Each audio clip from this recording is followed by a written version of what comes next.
தமிழ்க் கடவுள் முருகப்பெருமானின் திருநாமங்கள். தமிழ்க் கடவுளான முருகப்பெருமான் பல்வேறு திருநாமங்களில் பக்தர்களால் அழைக்கப்படுகிறார்.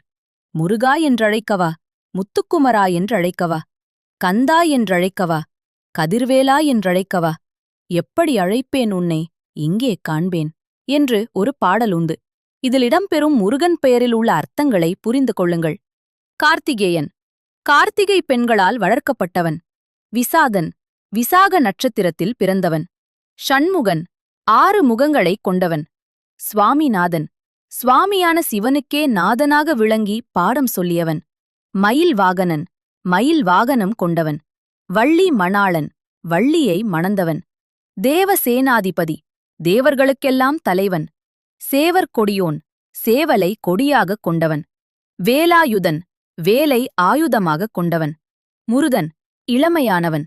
முருகன் என்ற பெயரில் உள்ள ஒவ்வொரு எழுத்துக்கும் ஒரு பொருள் உண்டு.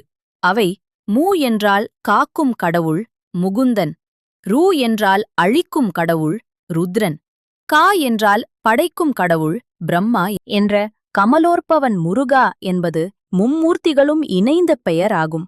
எனவே முருகனை வழிபட்டால் மும்மூர்த்திகளை வழிபட்ட பலன் கிடைக்கும். மீண்டும் இதுபோன்ற வேறொரு ஆன்மீக பதிவில் சந்திப்போம். நன்றி, வணக்கம்.